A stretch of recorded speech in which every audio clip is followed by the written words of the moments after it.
My mother and my wife had a shared secret they kept from me for 8 years. What would you do if the child you loved most turned out not to be your own, and the ones who kept that secret were your wife and your own mother? I used to think I was lucky. A warm little family, a gentle wife, a kind, respectful son. And Mom, the woman who raised me alone, who gave up everything for me, always there, always proud. I lived for them. I worked for them. Because to me, family was the one thing worth protecting at all costs. Then one day, just a routine checkup, I took my son to the doctor. They asked for our blood types. I answered like I always had. But when the nurse came back, she didn't look me in the eye. She simply handed me a form and quietly left the room. I said nothing, took the paper home, ran more tests just to be sure. And then everything collapsed. I wasn't his father. My wife broke down in tears, but my mother just stood there, silent, no denial, no surprise. Because she already knew, she had known for 8 years, and chose to say nothing. We lived in a 2-story wooden house on the southern edge of Boston's suburbs, quiet enough to feel safe, close enough not to feel cut off. 2 cars in the driveway, a lawn trimmed every Saturday, a cream-colored couch in the living room, and a bookshelf always full picture books, comic books, bedtime stories. My name is Ethan. I've been a software engineer at the same company for 11 years. I'm not the type to say big words or write love notes, but I showed my love in my own way, leaving for work on time, coming home on time, driving my son to school, hugging my wife every night, and making breakfast for my mom every Sunday. To me, stability was love. Jessica, my wife, was a middle school teacher, kind, attentive, well-spoken, the kind of woman everyone called a natural mother. She knew how to calm a tantrum, hold a conversation, and smile just enough without ever overstepping. In the eyes of our neighbors, she was everything a wife and mother should be. And my mom, Linda, had lived with us ever since Jessica got pregnant. A retired nurse, widowed young, she was strict, sometimes overbearing, but she always said it was just her way of keeping her son safe from getting hurt. The heart of it all was Oliver, our 8-year-old son. Bright, curious, preferred books to cartoons, and every evening like clockwork he'd run to the door the moment I came home. Every day looked the same, calm, clean, on time, and for a long time it felt perfect. Until one day Jessica had to work late and asked me to take Oliver to his routine checkup, just a normal doctor's appointment. But the moment I held that first test result in my hands, something cracked. Some changes happen so slowly that you can't pinpoint the moment they began, but one day when you look back, you realize things had been falling apart for a long time. Jessica stopped going with me to Oliver's doctor appointments. At first, I didn't think much of it. Everyone gets busy. She mentioned teacher meetings, after-school sessions, unexpected parents dropping by. I believed her. I've always been someone who believes, especially in Jessica. But the excuses became more frequent. Anytime I brought up Oliver's health, she'd change the subject. Once I asked about his vaccination schedule, and she rattled it off from memory. It sounded perfect, until I double-checked with the school clinic. Nothing matched. I wanted to ask. I didn't, partly because I didn't want to hurt her, partly because I was afraid of the answer. Oliver was a good kid, sweet, curious, but as he grew older, I noticed things. Not just in his face, in the way he moved, reacted, spoke. I'm quiet, cautious. He's blunt, bold, defiant. Jessica would joke, it's good he takes after his mom. I laughed, but inside, something didn't sit right. Then came the checkup. Jessica had a work trip. I took Oliver instead. It was routine, simple, but the nurse needed a blood type for school records. I answered casually, I'm O, my wife's A, so he's either O or A. She came back with a printed result and a strange look. No words. Just you might want to double check. Could be a mix-up. Oliver was AB. A basic biological fact, but everything in me fractured. That night I said nothing, hugged my son, read his bedtime story. But my mind was spinning. I searched online. Blood type mutations, almost zero chance. I called a friend at a private lab. Quiet, discreet. Sent in a hair sample from me and Oliver. A week later, no biological relation. I sat in the car for 2 hours after reading that email. No engine, no lights, just the dark and my heart beating like a warning drum. I tested again, this time with 3 samples, mine, Jessica's, Oliver's. The result was undeniable. Jessica was the biological mother. I was nothing. I don't remember driving home. Just the moment the door opened and Oliver ran up to me, hugged my leg, and asked, "Did you have fun at work today, Dad?" I held him tight, maybe too tight. He gave me a puzzled look, then smiled. I smiled back, and in that second, I wished I had never done the test. I didn't confront Jessica. No shouting, no accusations. I needed to know who else knew. I started watching my mother more closely. Her glances, her timing, the way she said certain things, like someone used to hiding something. One night while Jessica was asleep, I snuck into my mom's room. Her medicine cabinet was always locked, but in a small drawer, I found an old notebook filled with medical notes from 8 years ago. And a name. The biological father. Not a stranger. Someone Jessica dated back in college. Someone I knew. And I was certain my mother knew him too. She had known, for 8 years, and chose silence. I closed the notebook, put it back exactly as it was, walked out like I'd never been there.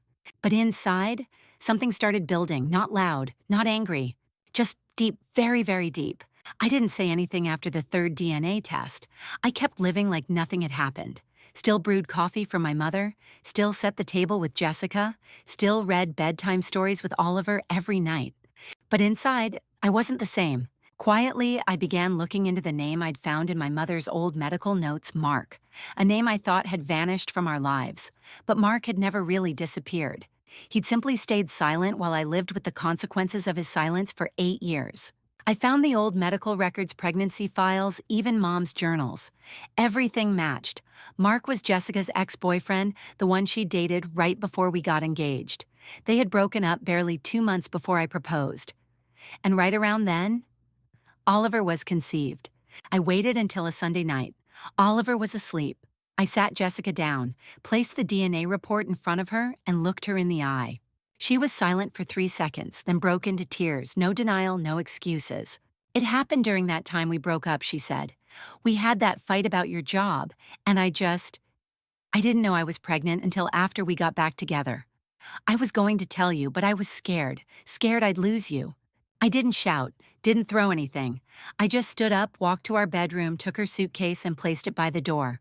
Leave." Jessica dropped to her knees in the living room, sobbing, begging me to reconsider, but I couldn't, not because of Oliver, but because I had lost something deeper: trust, not just in her, but in life itself.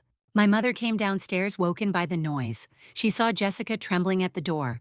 She didn't ask what happened. She just turned to me and said, "Ethan, what are you doing?" I tossed her the paper. Just one, that was all it took. She read it slowly, then quietly set it on the table. No shock, no outrage, just resignation. "You knew, didn't you?" I asked. She didn't answer right away. Her eyes drifted toward the window. Her hand clenched the edge of the table. "You knew for 8 years, and you said nothing." After a long silence, she finally spoke. "I didn't want you to lose your family. I thought, if the truth stayed hidden, maybe it wouldn't matter." I froze. This woman, the one who raised me, who taught me to always tell the truth, had been hiding the greatest betrayal of my life. "Did you ever think," I asked, "that I deserved to know the truth?" She said nothing. Jessica was still outside, her hair whipped by the wind, her eyes red and swollen. "Please," my mother whispered, "he's still your son. He's still my grandson, blood or not." In that moment, I didn't know who I was more angry with. Jessica for betraying me through her choices, or my mother for betraying me through her silence. I shut the door. No more words. Jessica stayed on the porch all night. She left just before dawn. As for my mother, she still lived in that house, but we no longer spoke. We no longer sat at the same table. We no longer looked at each other as mother and son. Just two strangers, sharing a roof buried in things that would never be said out loud. Ever since the night I told Jessica to leave, things didn't end, they simply shifted. She didn't disappear, she didn't back down. Instead, she began crafting a new story. To friends, family, neighbors, she painted me as the cold, distant husband. The man who cared more about control than connection, who loved rules more than his own child. "He never even smiles at Oliver," she told one mutual friend. "He's always working, always rigid. Ethan's not the kind of man who knows how to be a father, emotionally." And slowly the narrative took hold. Some neighbors stopped waving, some teachers hesitated when mentioning me at school meetings. My mother still lived in the house, but she wasn't the same. After everything, she tried to reconnect through small gestures, a warm dinner, polite questions, forced smiles. I didn't respond. One evening, she sat across from me, calm, soft-spoken, as if none of it had ever happened. "Ethan," she said, "you can be angry with me. But Jessica's just a woman. She was scared. She made a mistake. If you could forgive her, maybe this family could still heal." I stared at her for a long time. "You're taking her side." She didn't answer, didn't deny it either, just looked at me with that familiar softness that for the first time no longer felt maternal. That was the moment I understood if I didn't act this story, my story would be rewritten without me. Ethan, the bitter ex, Jessica, the devoted mother, Oliver, the child caught in the middle. I hired an attorney. I filed for custody. Not to win, not out of spite, but because Oliver was the only innocent person in all of this. I knew what was coming: legal fights, twisted words, cold courtrooms. And I was ready. Then a week later, an unknown number sent me an audio file. The first voice was Jessica if he finds out everything falls apart. The second voice was my mother. "He doesn't need to know. It's been fine for 8 years, hasn't it? Telling him won't change a thing." I sat still, my hand clenched around the phone. My heart didn't race, but something inside cracked wide open. This wasn't just betrayal. This was a design, a careful fabrication of a life of a family built on keeping me blind. And now they were turning me into the villain. But I was done. No arguments, no defenses. I only wanted one thing: the truth spoken, recorded, and impossible to deny. Some changes happen so slowly, you can't pinpoint the moment they began. But one day when you look back, you realize things had been falling apart for a long time. Jessica stopped going with me to Oliver's doctor appointments. At first, I didn't think much of it. Everyone gets busy. She mentioned teacher meetings, after-school sessions, unexpected parents dropping by.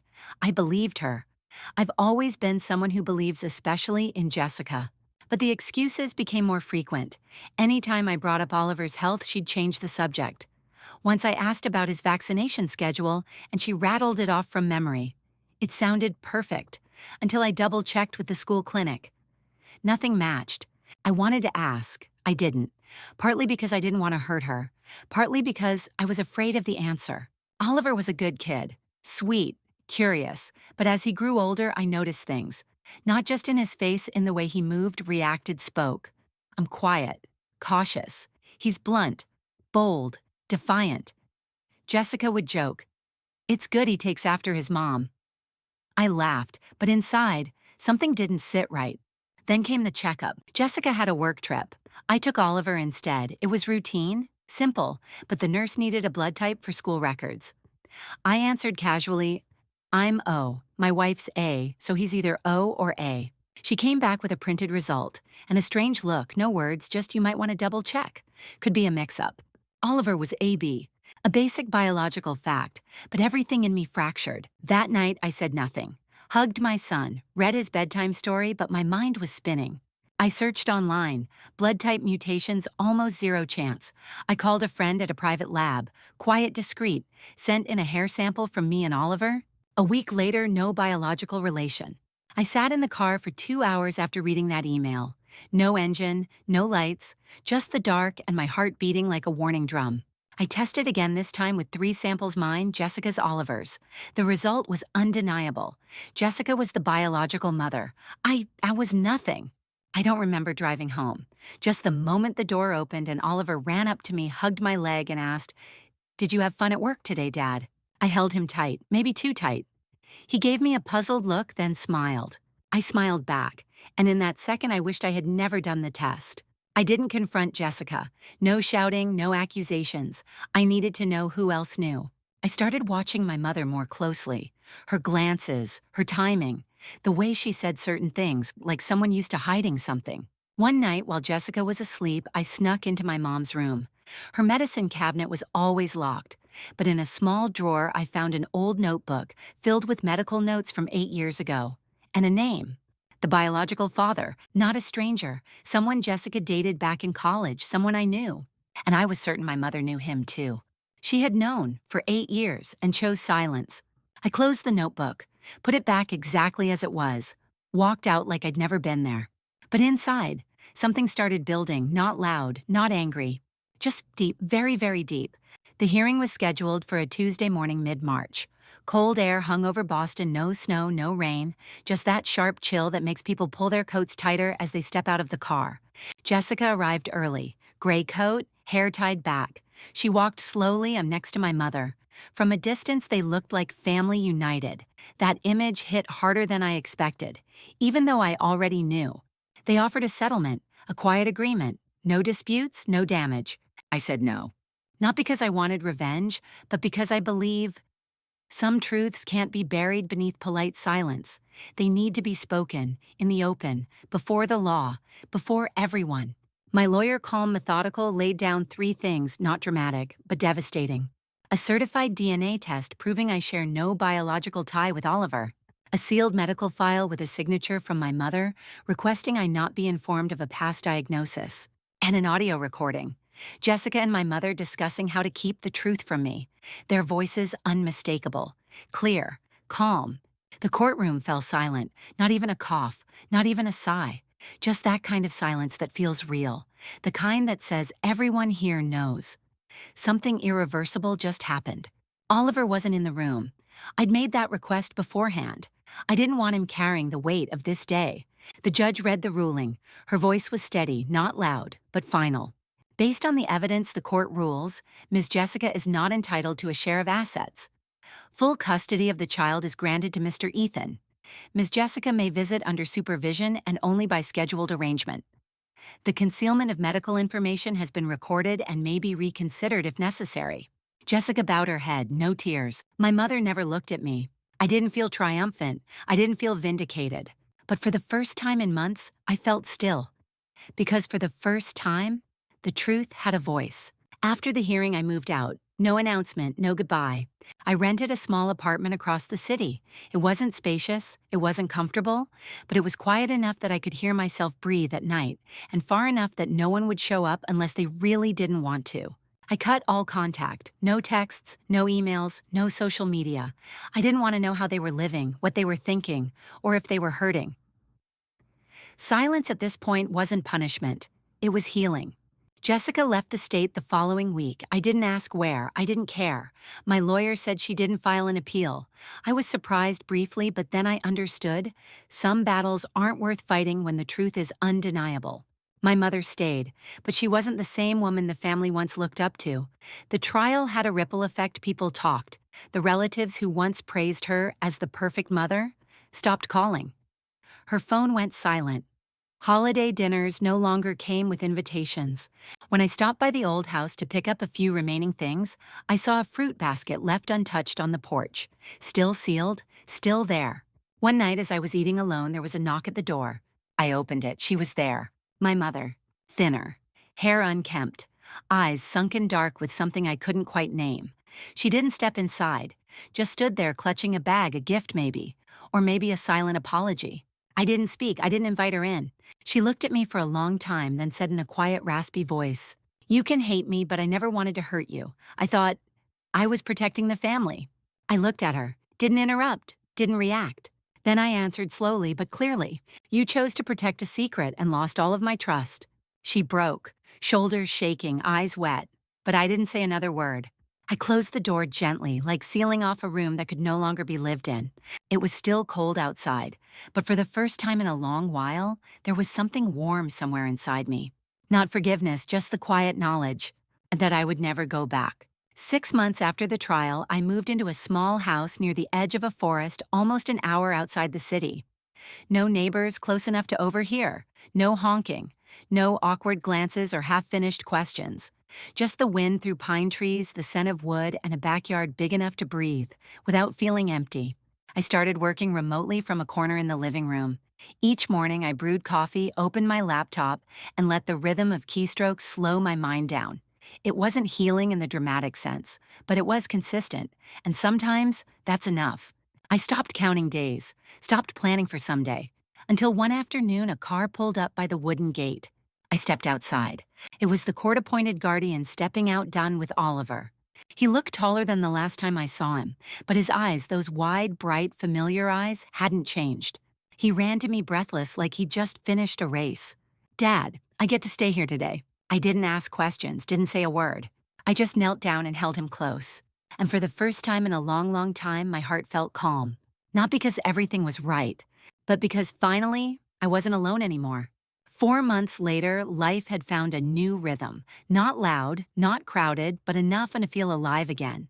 The cabin near the woods had become a shelter for 3 small souls, me, Oliver, and Luna, the little rescue dog I brought home on a quiet Sunday. A week later, we added another so Oliver would have someone to play with.